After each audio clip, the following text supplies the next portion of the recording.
We're going to move on to session number 4, inshallah.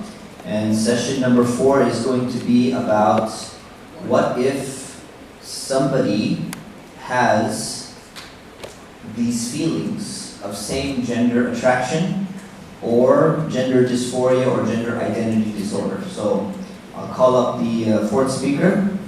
He's up. Alhamdulillah. Okay, so let's get started. Alright, so is same gender attraction, is it forbidden in Islam if you have these thoughts or you have these feelings? Or if you feel that you're trapped in the wrong body or you have some concern about what your gender is? Well, Islam teaches that everybody has desires, and we know that. Some of these desires are healthy, like the desire for food. If you lost your desire for food, you wouldn't eat, and if you didn't eat, you'd die. Some desires are neutral, like the desire for dessert. Eat too much of it, it's bad for you. Eat a little bit, maybe you're going to be alright. And some desires are harmful, like the desire for revenge.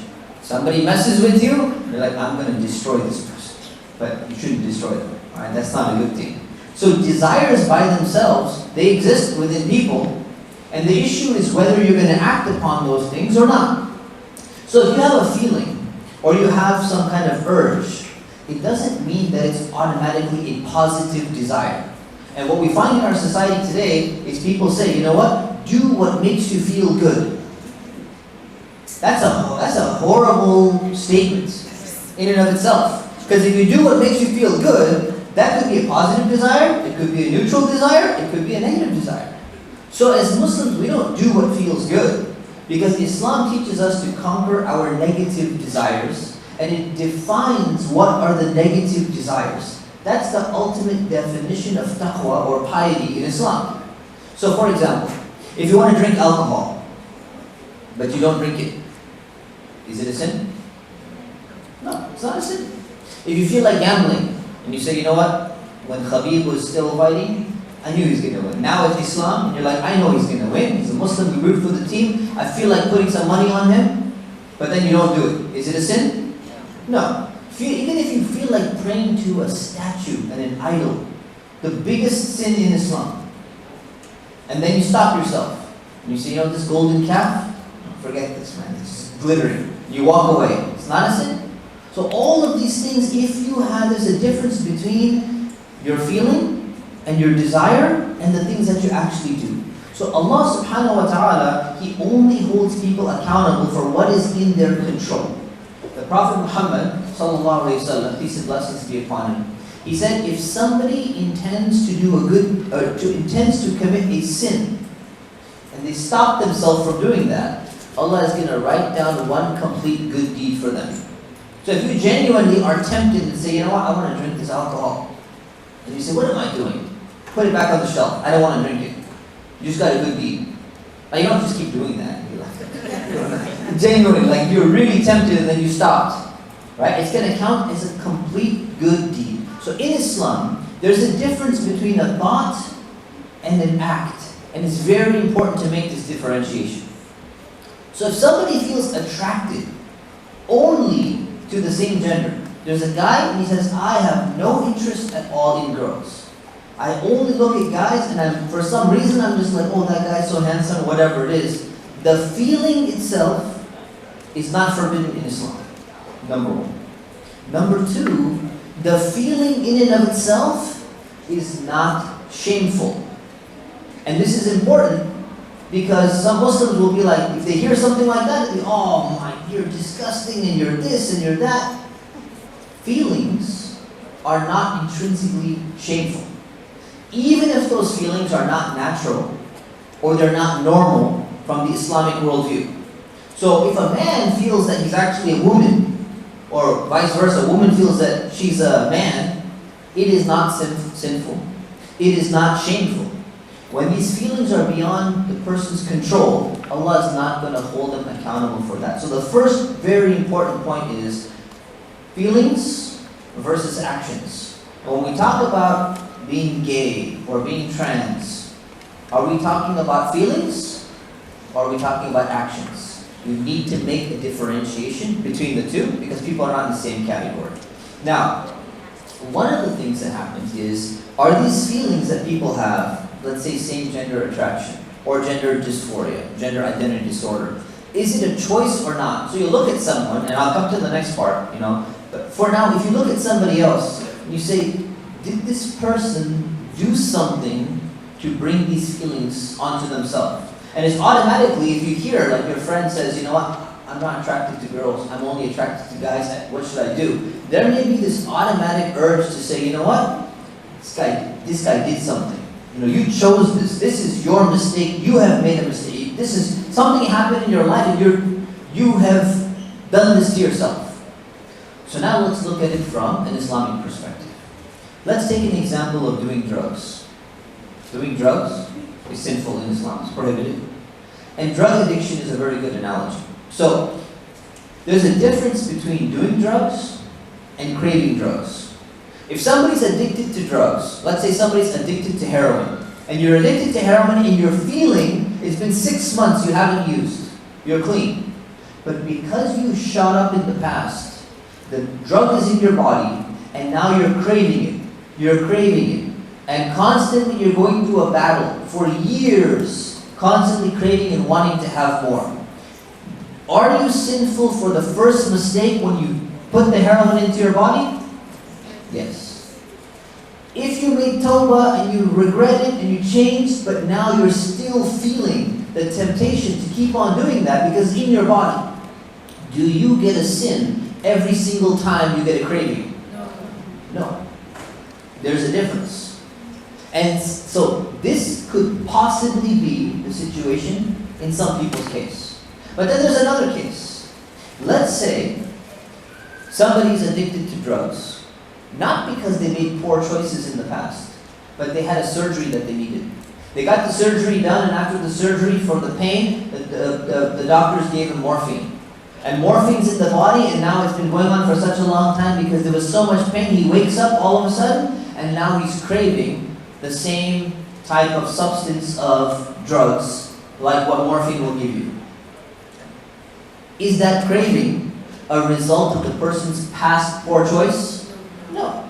So they neither got a sin in the past, nor are they getting a sin for this craving right now, but they're having these feelings. And these feelings need to be resisted, but the feelings don't need to be shamed. The feelings don't need to be looked down upon and all of that. So when it comes to things like same-sex attraction, when it comes to gender dysphoria, sometimes it's this category, and sometimes it's this category. And we're going to get into the thing about how we know. But it's very important to realize that, you don't allow your desires to define who you are. Okay? So now let's take the example of someone who's experiencing this feeling. I work with people throughout the world who contact me and say, Sheikh, I have no attraction to men, only attracted to women. Or I'm asexual, I have no physical attraction whatsoever. Or I feel like I'm in the wrong gender, I want to get, hormones injected or something like that. What do you do to somebody, what do you say to somebody who's experiencing these feelings? Well, there's a few things to say. First of all, you let them know. And I'm speaking to anyone who is listening who has these thoughts. You have two choices in front of you. Choice number one is that you accept that Allah is testing you with desires that you need to control. And it's going to be a very difficult test, no doubt. But it's a test from Allah. That's option number one. Option number two is you say, this is my identity, my desires define my identity. I'm going to embrace the LGBTQ plus identity movement, and I'm going to define myself by my desires. You're going to have to pick. These are the only two options you have, really, in front of you. And as a Muslim, you should pick the first one. You can obviously, understand that's what I'm trying to say here. Sometimes you have to say like everything, to clarify things. Now, if feelings are beyond your control, there's no need to be embarrassed. There's no need to feel ashamed. But you also need to understand that your culture and politics of where you live, it affects you. Because the behavior has become normalized, not the feelings, the practice of those feelings has become normalized within society. And there's a massive overrepresentation of people who are engaging in this type of behavior in media and in books and in songs and everywhere, it has affected the way you think about this issue. And the LGBTQ lobby is ready to welcome you with open arms, love bomb you. It's so tempting to get massive attention. You will become the most popular person in school if you come out and say, I've embraced my desires that I have, and this is who I am now. And they'll probably give you money, they'll have you write some books, do some interviews. Wow, we got a Muslim who came out, and you're going to be the most welcome person ever. And then if you go to some people in the Muslim community and say, hey, I'm struggling with this, and they didn't attend this seminar, and they didn't listen to what I said, that it's not shameful to have the feelings, then they're going to shame you. And they'd be like, you're sick, man, get the heck out of here. Don't come to our brother's dinner anymore, because I don't want to hang around with some, and then they start using all these words. So it's a very tempting proposition to be welcomed by one community and to be shunned by another community. It's very difficult, but it's a huge test from Allah. So understand that your choices is affected by the culture and the politics in which you live. Also, do not come out, right, by revealing your sins and saying, I did this, and I looked at this, and I had a date with so-and-so, or whatever it is. But you can come out and tell your feelings to someone that you trust and that you're looking for help because you don't know what to do. But be very careful who you tell. So if you have drug addiction, you're not just going to go to any random Muslim and be like, hey man, I need some help, I'm addicted to drugs, because there's still people who would be like, Astaghfirullah, how could you do that? Why would you, shoot heroin into your body? So you're going to be careful about the type of person or the type of people you choose to talk to. If you have pornography addiction, you say the same thing. You say, look, I just can't stop looking. What's going to happen? They'll be like, oh, you're sick, man, I can't believe you're going to do that. You go and you tell the people who will be able to help you. So tell the right people.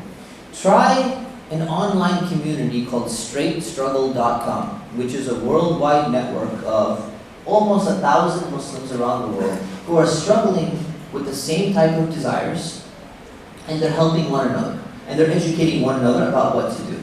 And there's another fantastic podcast by Wahid Jensen, who is somebody who has the same gender attraction himself. He's a doctor as well, but he resists that temptation. He doesn't engage in it. A fantastic podcast called A Way Beyond the Rainbow. Something that people who are struggling should listen to, and something that people who are trying to understand it better should also listen to. The next point is don't fantasize. Because yes, I said there's feelings are halal, as long as you don't act upon them, actions. But there's something in the middle. And in the middle is fantasizing. So Allah is not going to hold you responsible for thoughts that come to your mind automatically. But if you purposely choose to keep dwelling on those thoughts, and you say, man, just fantasizing about that really, that guy that you're really interested in or whatever it is. You don't do that. You don't do that about a girl if you're straight, and you don't do that about a guy if you have these gay feelings. And likewise, you don't start thinking, I wonder what I look like in a dress. I wonder what's going to look like if I start wearing high heels and wear lipstick and get this, reconstruction surgery or whatever it is. If those are your thoughts, there's a difference between having the feeling and dwelling on the feeling and fantasizing about something. And the reason why I'm being explicit and I'm mentioning this is because I deal with dozens of people who go through this. And they don't know exactly where to draw the line, and they sometimes misunderstand what feelings versus actions means. Then you ask yourself the question, why did this happen to me? It's a legitimate question. And you should try to find out why you're having these feelings. Now, it's a very difficult struggle to find this out too, and I'm going to tell you why. But I'm going to give you some hints. First of all, there are no accepted studies at all, even by LGBT pro-activists, that have proven that there's any gay gene or that there's any biological basis for why people develop this.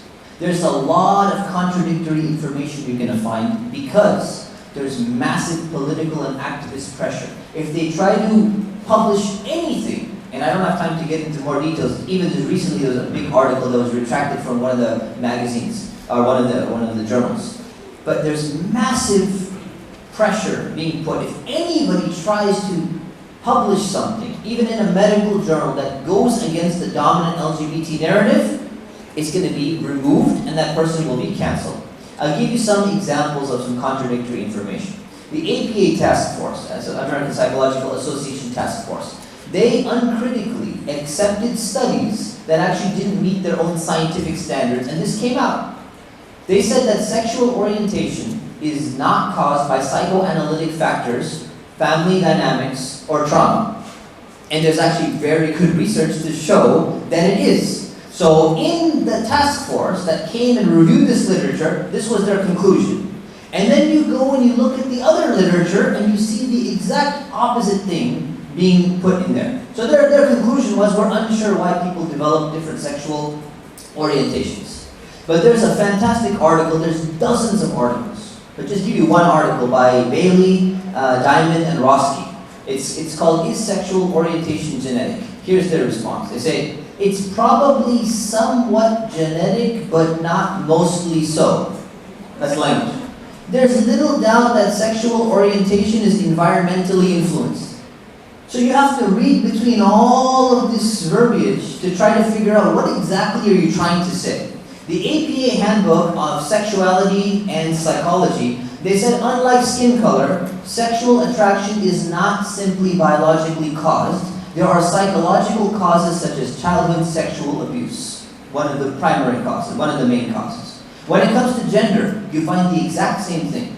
In the DSM-5, the Diagnostic and Statistical Manual of Mental Disorders, 5th version, which all the psychologists use, it says, in contrast to certain social constructionist theories, biological factors are seen as contributing in interaction with social and psychological factors to gender development.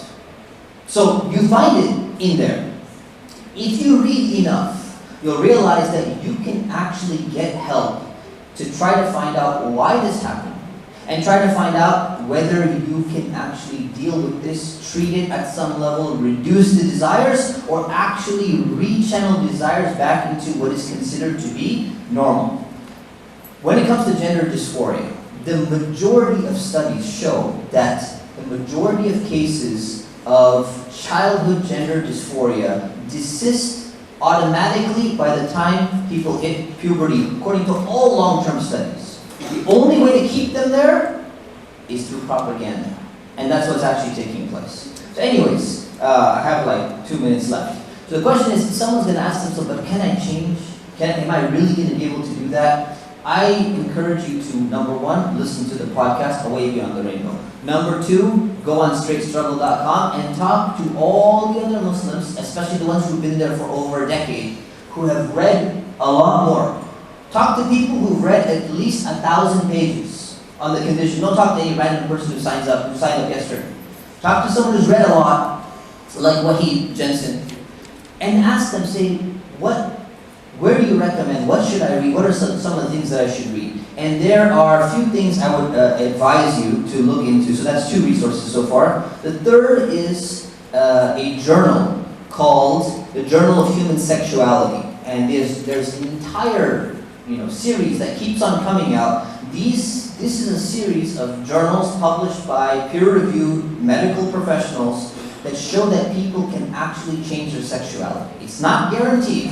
But like most therapy, it's not guaranteed. How many people go for marriage counseling and walk out and be like, fixed all the problems? How many people go into counseling with their teenage children and be like, we came out of therapy, everything's good now? Most people, it doesn't just work that quickly, right? It doesn't have that high success rate either, not that it's not important. So check out those studies as well. And lastly, look into the research of Joseph Nicolosi Jr., and look into something that was actually recently developed and recommended for Muslims by Dr. Yarhouse. It's called SIT, the SIT framework, Sexual Identity Therapy Framework by Dr. Yarhouse, and you will find that it's not just for Muslims, not just for religious people, even people who are non-religious, they don't even believe in God, they say, but I want to have a natural family. I don't want to just adopt children. I also believe in the concept of like having family and biological children, and I want to get this undone. So there's a lot of things, and I'll conclude with the last point. And some people may not like this, but I'm going to say it anyways. Don't go to a therapist. One of the worst things you can do is you can just go to some random therapist. It doesn't matter if they're Muslim.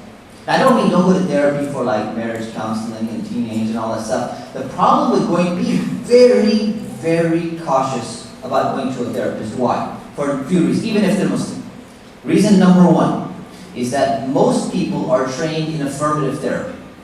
That's their framework. That's what they've been taught. That's what they know to do. So even though they're struggling inside and I don't know how to reconcile this, this is what they're taught to do. Number two, let's just say they've overcome that and you ask them, hey, do you have a strong Muslim identity? Do you pray? Do you have good Islamic knowledge? You've studied some books. You attended, the Taysir Seminary and Jannah Institute programs and all that. Maybe we're getting a little bit closer. But guess what?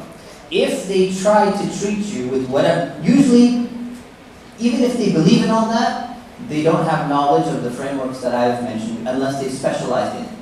So even if they're practicing Muslim with good Islamic knowledge and tafsir knowledge, doesn't mean that they have this part down. They don't have the other expertise here.